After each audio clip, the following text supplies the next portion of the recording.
minutes. A little bit to go over before Suzanne starts the presentation, but first of all, I'd like to thank everybody for coming today to the annual Foundation for Restoration of St. Genevieve, the annual meeting. The ballots are up on the table. Make sure you fill those out. Those are for board members. And I'm going to bounce around here just a little bit. But we're in the process of amending our bylaws. And this could be changing. We could be approaching people or people approaching us if you're interested in filling some of our director spots on our board.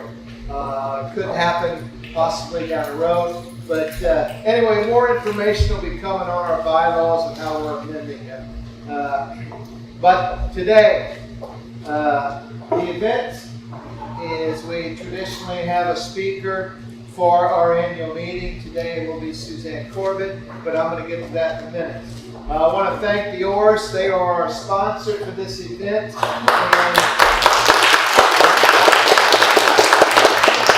Dick's bartending, he's doing it all. We appreciate you, Dick. We appreciate all you do.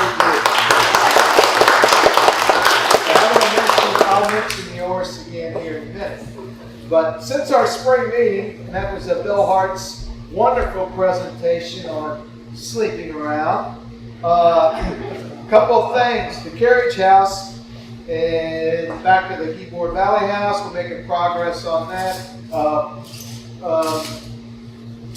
Thanking Louise Wade and her donation. And recently we did have a celebration of life at Ann's house and able to meet her sons, and that was a very, very good event for some of us to meet the son and the sons to meet us. And they will be back. A couple other things going on in the cemetery. We did an assessment of our trees and the situation, and our plan to preserve what we have. It's like a 5-year plan. It could be with removal, pruning, and also the saving of some of the trees. We have a couple of elm trees that we're going to save. The Davies group's going to be putting that together, and we have 2 American elms in there, which were able to escape the Dutch elm disease, but they're very precious trees, and one of them is splitting. We're going to be working on fixing that as best we can to cable it to save it, and that's the Davies group. They're going to be starting on that hopefully not too long from now. Also a little bit with the cemetery, Gary Keshner from Creative Sculpture and Restoration. Bill found Gary, and Gary's done a lot of work on some of our worst tombstones. You get a chance, walk in there and check them out. The cross, he started on the cross, but we had at least 3 or 4 tombstones that were in very, very bad shape. And the one I like to refer to is if you drive up 5th Street from the entrance on the left, right past the valley plot, there was one crumbling, just a complete eyesore. Well, that has been fixed, and it looks wonderful. And it was the Albert Bish, I believe, tombstone. Yes. Anyway, that's been saved, and it's not an eyesore as you drive up. And it's reproduced what it used to be. It's, yes, reproduced what it used to be. The writing on it has been put back, and it's an Albert Bish is where he's buried.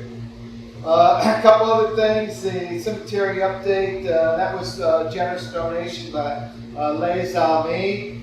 A couple other things here, May 26th, going back a little bit, we had the Battle of San Carlos here in Oris. It was supposed to be at the cemetery. The weather too threatening. We moved it here, and that was in partnership with the foundation in French colonial America, and also the St. Jean Milice all participated.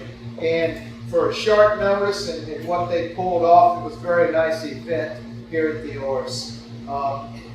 French Heritage Festival second Saturday in June recently. We had a great turnout to that. Sandra and Corbett, Kathy Grisling, and Aaron Smith worked really hard on that, partnered up with the city and the foundation, and we hope to continue to expand on that event.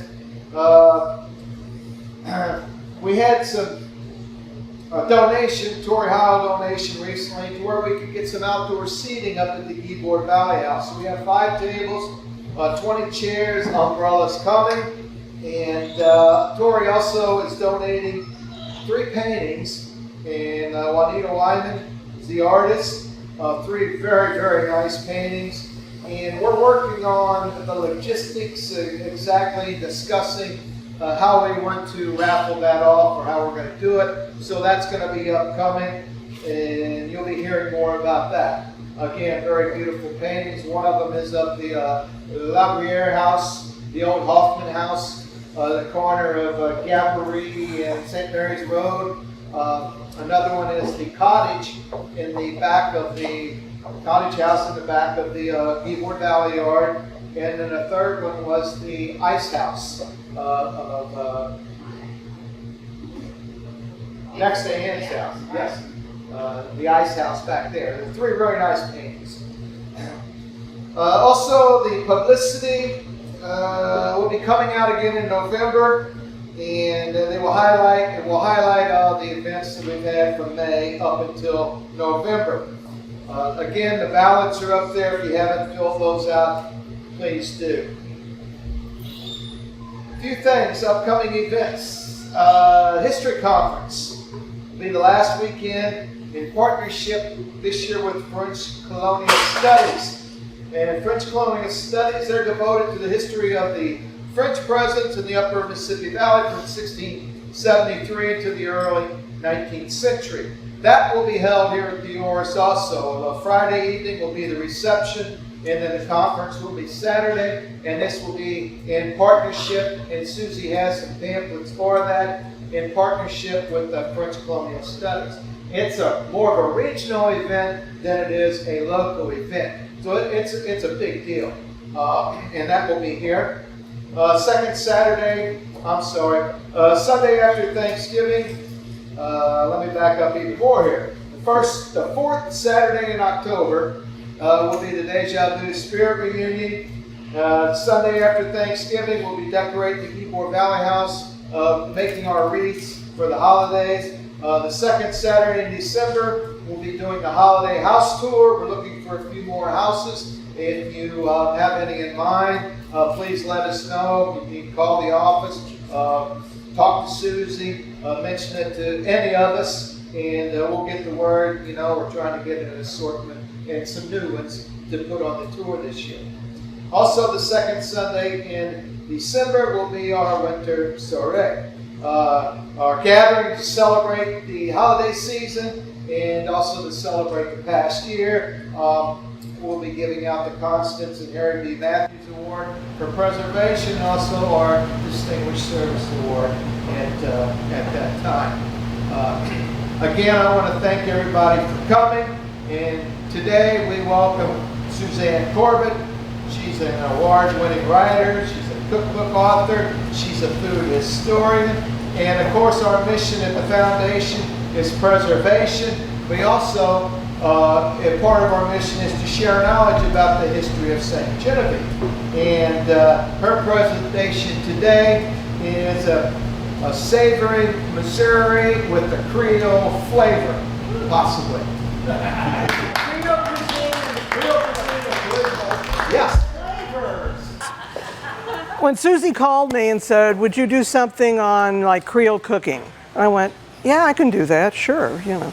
And when you start thinking about Creole cooking, when I first started doing French colonial cooking, back in 1980s was my first time down here, it was an eye-opener for me because like most of you, back in the day, we were defining Creole cooking as what Paul Prudhomme was doing with black and red fish and throwing as many peppers in a dish as you possibly can to set your mouth on fire. Well, that's really not what Creole cooking is all about. And Creole cooking is really such a broad subject. And it's hard to nail down, like the people itself. You try to figure out just exactly what a Creole person is. I was amazed, one of the first definitions I saw 40 years ago was it was a French born here, and I couldn't get my head around that because at the time I had always thought that it was the black Creoles. Well, that's part of it. And you have all of these other definitions of the mixed blood and the Indian and the black and the French and the Spanish, and you can see this kind of montage which I found, which, I mean, we've even got the Frog Princess in there as a Creole, so it really reflects so many different things. The origins, your place in time,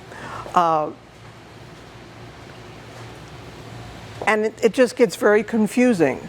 All correct, but where does it fit? How can you make this work? So you look at the food, and it's just as crazy and complex as what Creoles are through time. If you look at the 300 years of Creole cooking, French Canadian cooking, American colonial French cooking, you have to go, as you know, from the top of the French corridor up in Michigan all the way down to Louisiana. But you want to start with the French culinary foundations, which particularly for us is the French Canadians. And you have a whole different kind of a mindset, a whole different cuisine that is totally different. It's almost a disconnect for what most people think Creole is, but this is one of the foundations. It's under that Creole umbrella because it was Creoles that were cooking. Once again, defined by time and place. Again, let's see, I lost my water because I'm losing my voice. Okay, thank you. There's a second one behind you too. Oh, there is? Thank you very much. You know, you have things like boudin, which makes a big comeback back in the, once again with Proudhon and the Boudin Trail of the late 1990s up through today. But boudin's been around for hundreds of years. It's a specialty of the French, also the French Canadians, the tourtières, the meat pies, the breads, the fried pastries, the croquignoles, all of these types of foods that have a very distinct foundation in culinary art, which they appreciated with the sauces and the techniques that they use.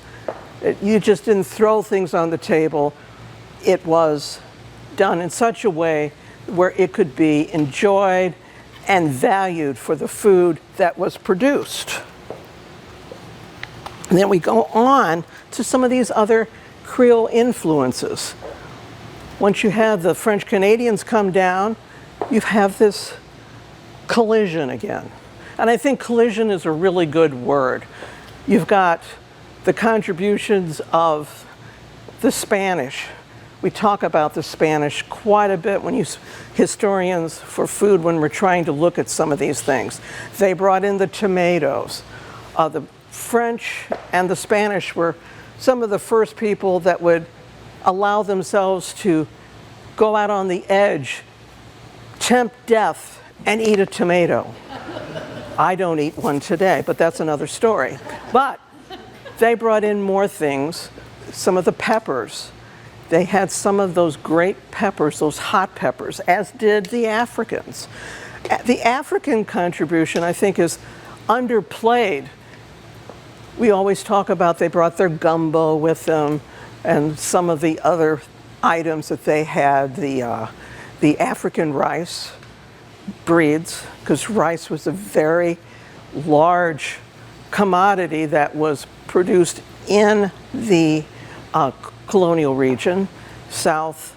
There was just a mainstay of the diet. So you had rice. And they've got all of these items that they learned from centuries of dealing with and trading with the Arabs from the 6th century on. People overlook that. So they have a very complex and very finite understanding of their cuisine at a higher level than what most people think. Same thing with Native Americans. Their embrace of and knowledge of all of the natural native foods, from foraging to roots to even the wild game, on what can be done and contribute to the Creole diet. There have been some studies done, which I ran across while I was preparing for this, that talked about how things would change with how much wild meat was being produced or foraged compared to the domestic animals that were being husbanded and brought into the base diet. The French Canadians brought in their cows as soon as they could, because they have a very strong background in cheese making. So you're going to see that start focusing down.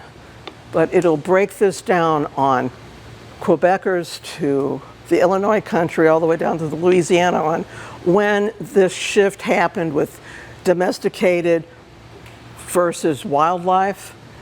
We here in the Midwest, we were the last ones to get on board with some of the domesticated animals, just because of where we were again. It was difficult to get the livestock up here. Now these regional influences, you have to look at how territory reflects this. And that is through the shrinking of Louisiana itself. You know, you have a very broad base for those Creole foodways from the top to the bottom of Upper Louisiana, Lower Louisiana, but as time goes on, it starts to shrink depending on who's coming in. One of the best things that happened to Louisiana, colonial Louisiana, was again when the Spanish came in. They brought in that influx of more of the enslaved, some of their foodways. Then, with the changeover from the Spanish back to the French, I believe it was Louis XIV, kind of like, I'm sorry, he gave that to Spain, and then when they took it back, briefly, the French influences began to change again. Because then you start to see some of these regional changes. If there wasn't the colonial governmental changes, the Creole base French traditions might have been lost, because at this particular time, you're going to see more people coming over from France, and that's going to add to the sophistication of some of the cuisines that are being produced, the foods that are being cooked, from the well-to-do down to the bottom of the rung of society. In your New Orleans style cuisine, you got a little bit more refined. It's cosmopolitan. This increased quite a little bit, particularly after their revolution, because people were escaping France, the aristocrats, and when they escaped, they brought their chefs with them. Lower Louisiana benefited quite a bit. And then you've got your rural Creole cooking that is not Cajun. Cajun's something entirely different with this. But it is a simpler cooking techniques. They do have the boudins.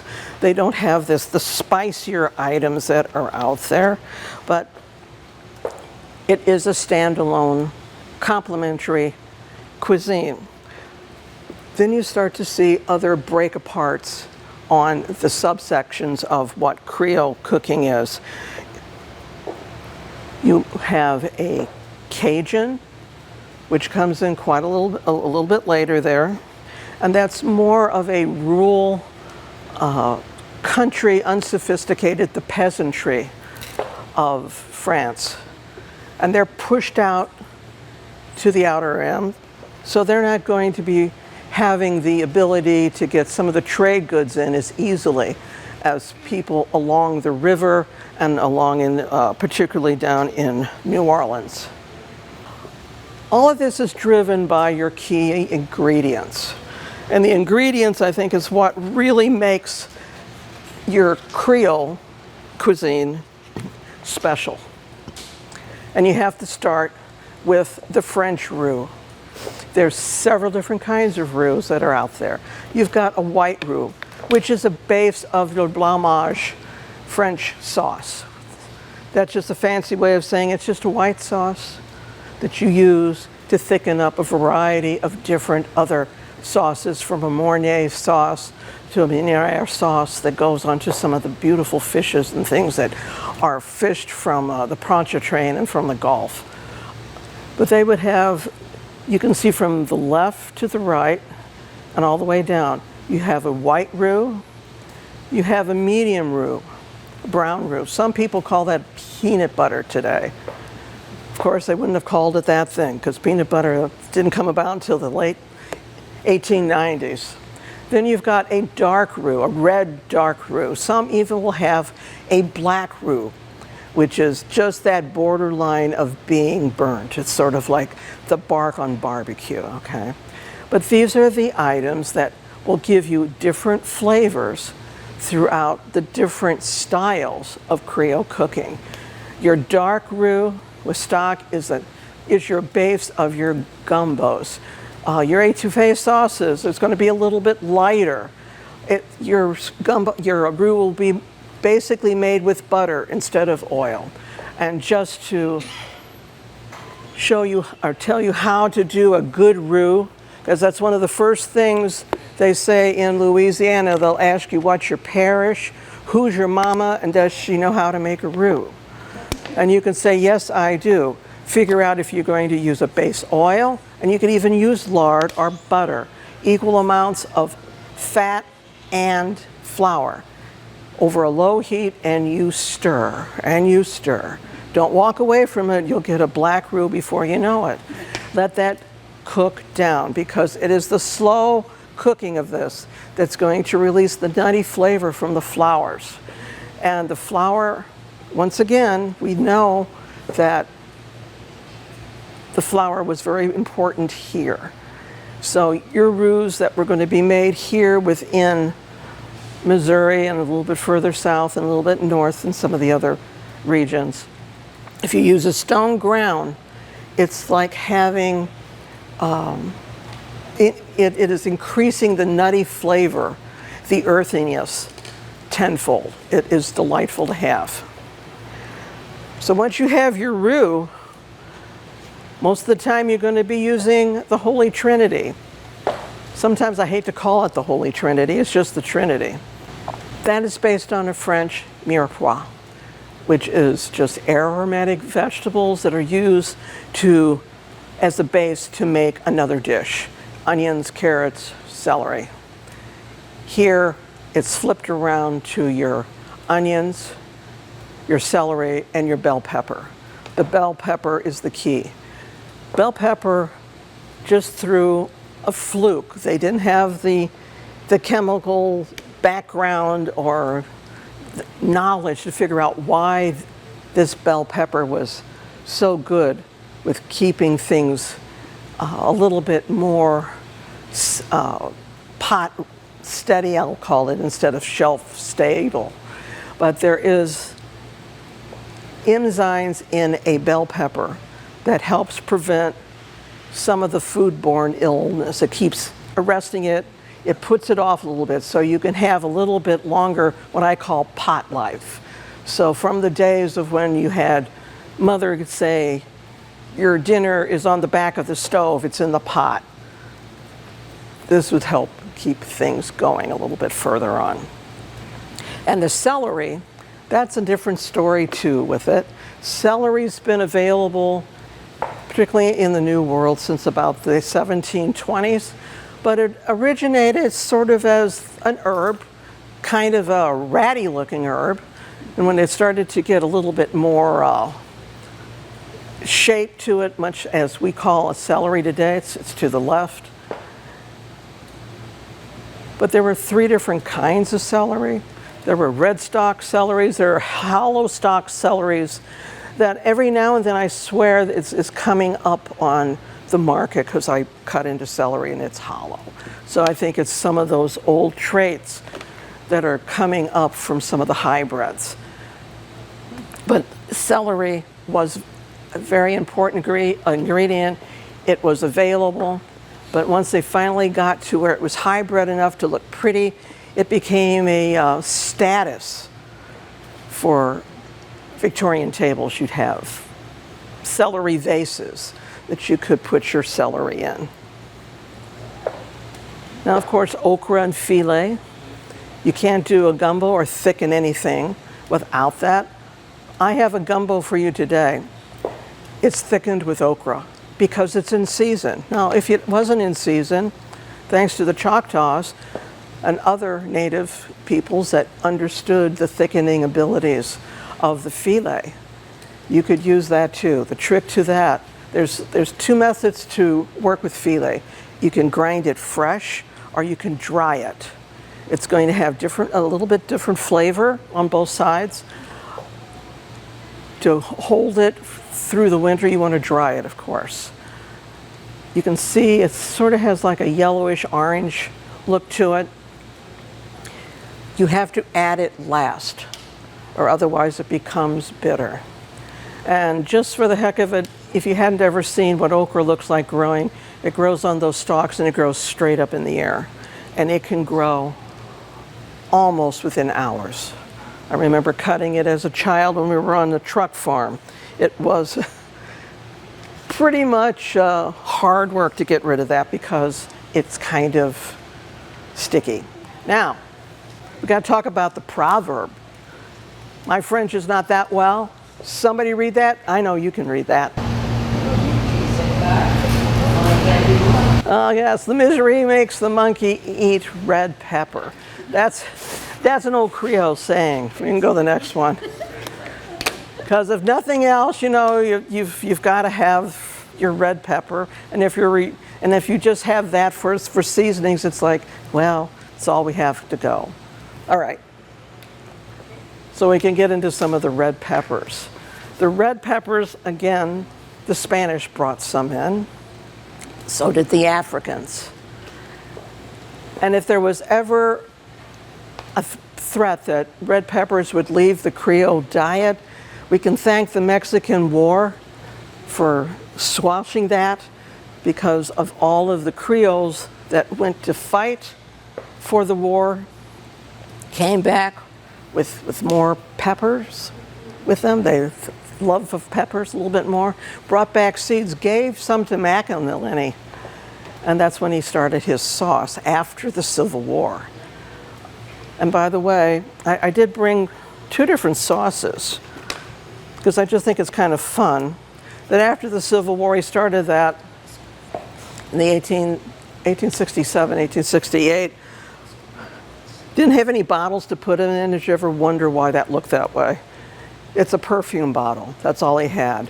So he put that into the perfume. But if you want to taste a hot sauce, and it's available for you today, that's genuine, like the Tabasco. This is made with those Mexican-style peppers that have that lineage back to the Mexican War, that are being grown on the estate in Avery Island, which isn't an island. They're sort of like salt caps. But they're grown from that. It's produced with vinegar and the salt from those salt caps, like it was 200 years ago. Then it's aged twice as long. So it has a totally different flavor than what you're getting in the little bottle. So I want you to consider tasting that later on. But contrary to what people think, Paul Prudhomme did a disservice when he kept putting all of these spices and hot things into Creole cooking, Cajun cooking. Creole cooking, because Creole cooking is not hot, it's spicy. There's a difference. Somehow, within the last 10 years or so, the term spicy began to define hot, and it's not. Creole cooking can be spicy, but it's not going to burn your mouth off, okay? Okay, and Louisiana rice, that's another key ingredient.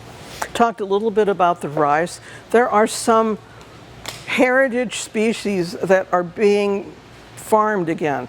The gold Carolinian rice that dates to the late 17th century when it first came in up into the Carolinas. But it has a medium to long grain, very important commodity for that colony, as was the African varieties that were planted here. And again, it's those Africans that had that background in knowing how to farm rice, because they came from the rice coast along Africa, Senegal, Sierra Leone, that's part of that rice coast. And it just not contributed to Creole cooking, but it also, of course, to the low country cooking and to the cooking in Georgia. Okay. Okay, and cane, sugar cane. This is one of the things that spurred a lot of growth and misery all at the same time. It was labor intensive. You needed the slaves to do this. Into the Caribbean, they brought those slaves over also and began that sugar cane production in lower Louisiana. It's still a vibrant crop today. Still a vibrant crop. But this gave that Creole development of food a little bit of an edge because they had better availability to sugar and to cane syrup. If you've never had cane syrup, please find some whenever you go down to Louisiana or some of these gourmet shops. It has a totally different flavor, and it allows the Creole foods, particularly down in New Orleans, for when some of these wonderful restaurants started to get a toehold in. That gave them an edge on producing some of the finer pastries and candies like the pralines, which was a favorite of the French since the 1600s, but they were made with almonds. Over here, we have all those wonderful pecans that we can do those with. Now let's talk about the quintessential gumbo. Here's your Creole gumbo and your Cajun gumbo. Biggest difference between the two, the Cajun gumbo is going to be a little bit of a darker roux, and chances are you're not going to have a lot of seafood in that. You're going to have chicken. You're going to have boudin, sausage, andouille, tasso, things of that nature. Where your Creole gumbo, you're more around the waterways, the Gulf.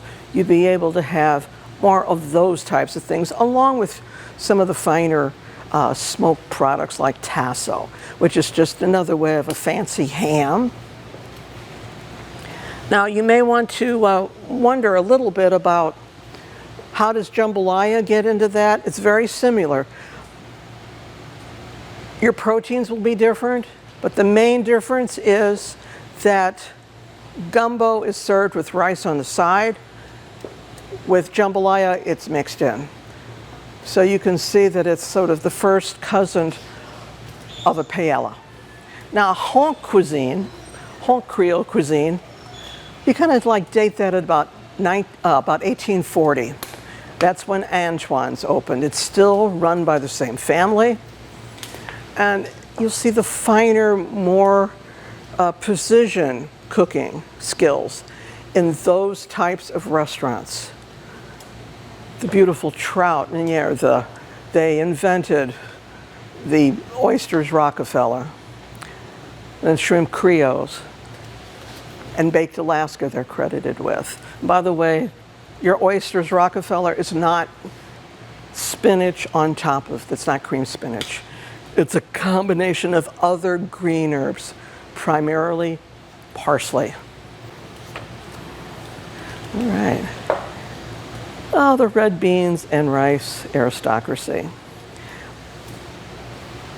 there's sort of a lapse. You have, after the Civil War, you had the haves and the have-nots dramatically in many of these southern cities. They were decimated, lost their fortunes, particularly the Creoles that were of the upper crust. They were suddenly what they were called the red beans and rice aristocracy. They were too poor to paint but too proud to whitewash was the way they described them. But they were key. Those Creoles were key of maintaining their base cuisine. Because even though you were poor, they held on to those traditional menus, recipes, techniques that could have been easily just forgotten just because of your economic situation. They held on to that. They cherished the recipes along with the gathering. Now, keeping those recipes, you can see in the last 20 years how Creole recipes have changed. They might take a classic French-Canadian recipe that you might have enjoyed here with the pork and apple torchère, and it's just been re-updated and changed into a crawfish pie. Your coquignoles are beignets. There's several transitions that you can see, and there's several techniques of things, such as the boucherie with the cochon au lait, the suckling pig, to have that as a big party. It's another tradition that is built around a party that then is included with other recipe transitions to go along with the sides, including those red beans and rice. Speaking of which, the two recipes that I have for you today is a green gumbo and a beignet. Beignets can easily be turned into the coquignoles, and I'll show you how to roll that out in just a little bit. I have recipes up here you can take a picture of, but I'm quite excited to share the green gumbo with you. Green gumbo is a New Orleans, Louisiana Creole specialty. And it's just that. It's green, it's not red. It's made with a very dark roux. We have our Trinity added to it, sauteed up. We're flavoring it with a little bit of bay. Simple water. Remember, that's part of that red bean, this aristocracy where you had to make do. There's no chicken stock with that. You want to save that chicken for those bouillon parties later on, which I love when they say go out and steal a chicken and then start your recipe. You don't have to steal a chicken for this one, okay? Although I do have a pork hock in here and some andouille. But I have about 3 pounds of assorted greens that go into this. Now this is a recipe that was actually credited of being saved and just being obliterated, just forgotten about in culinary history by Leah Chase. She was a proprietor of Dookie Chase down in New Orleans, if any of you have been able to go there. But she was definitely one of the grand dames of Creole cooking. She worked a lot with John False, who is another chef that called himself the Cajun chef. They would go out together and they would be the Cajun and the Creole. And they would cook side by side and show the differences. And it was a fabulous show to see how there were the differences, but they were also glued together as far as technique and basic flavors. So this is going to be served with some rice, and I have used gumbo to thicken. Can you smell this? Did it smell good when you came in? Yeah. Okay. All right. Now I do have my dough over here. and it's just 3 cups of flour. Now I put a little bit of yeast in this, some nutmeg, sugar, an egg, a cup of milk. Now of course if the cow went dry, it's okay, you could use water. Remember, it's the red bean and rice aristocracy mentality that you have to do what works. If you don't have your yeast, which they, back in St. Genevieve in the late 1700s, you'd make your own yeast. There's a variety of ways to do that, from fermenting vegetables to creating your own sourdough and to making beer, because yeast is a byproduct of beer making. That's why Anheuser-Busch sold quite a bit of yeast. Now I've just got this pulled out. Now of course just a simple straight cut, and I'm using a bench knife to do this. And it's just into classic squares that you see down in Cafe Du Monde. Or if you're doing this fried as a croquenole, and this can be risen with baking powder, a sal salt, which is basically the old pearl ash, cut it into strips,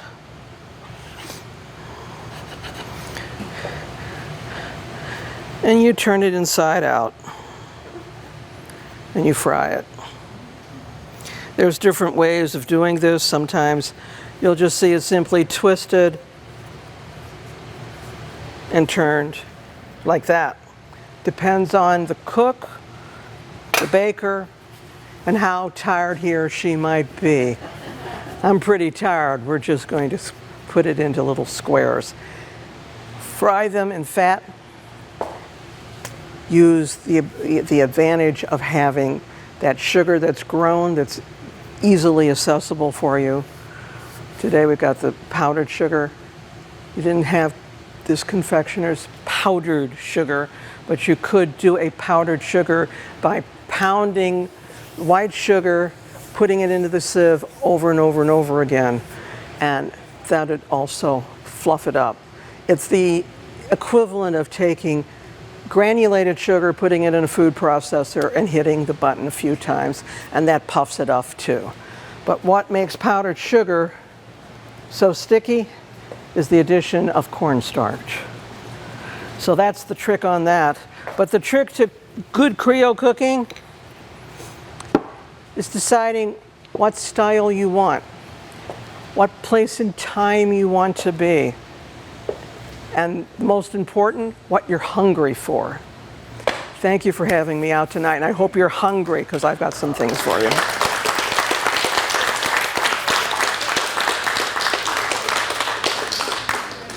And we're sorry we started a little bit late today, but we got it working, so thank you all.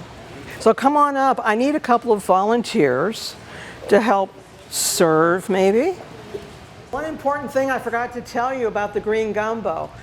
You use different kinds of greens to make it, and depending on the number of greens you have, they say that whatever number that is the number of new friends you're going to have.